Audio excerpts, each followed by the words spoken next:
Well, Dan, before you know it, another week has passed, and what a week it has been. I think you had us really on the edge of our seats with that first test, and now we're taking a bit of a breather, and we are going to have a new game on Saturday. So what are your thoughts? Well, the Springboks had us on edge with the first test. There was a really poor performance, I must say. Although I always remember when you criticise sports teams, a little word of advice I was given by Mornay du Plessis when I was a young rugby writer. I asked him about it. And the one thing he said to me, he said, you must remember, nobody ever tries to play badly. It's always stuck with me. And obviously Elton Yankees had a really poor game. And I was very disappointed that some of the other Springboks were quite anonymous. For instance, an Eben Etzebeth, who is normally so dominant, he was almost not seen in the game. But we were lucky and we got a win, and that says something for our determination, that we got out of a very difficult situation.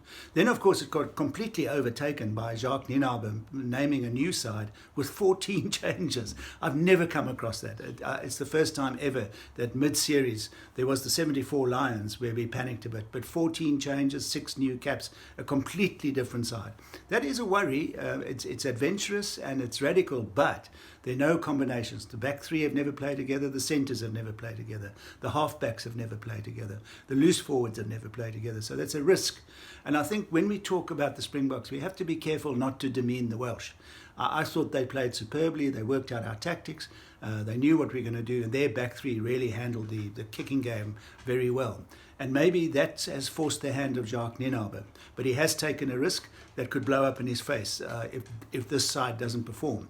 What it does say, though, is the immense depth that South African rugby has, that we can pick another side, a completely different side, that is still formidable. And everybody says it could be a better side than the one that struggled in the first test. So that just says how good our rugby really is and the well of depth that we have. And in this time, rugby overkill, rugby overload. I thought the All Blacks against Ireland, I thought that was a superb game of rugby. All Blacks playing with pace and skill and adventure. Lovely to see. Then came England and Australia, which almost appeared to be in slow motion, the game, compared the two. But very gritty performance by Australia, losing their fly-off, having 3 injuries and a red card, and still getting a win. And that leaves us back in Bloemfontein. Quite interestingly, Bloemfontein, not a single cheater in the Springbok squad. I don't think that has ever happened. And you always say, I can't leave you without a prediction.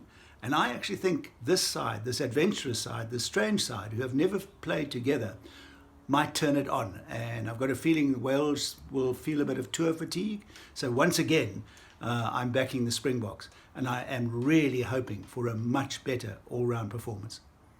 Thanks, Dan. Always good to hear you. Cheers.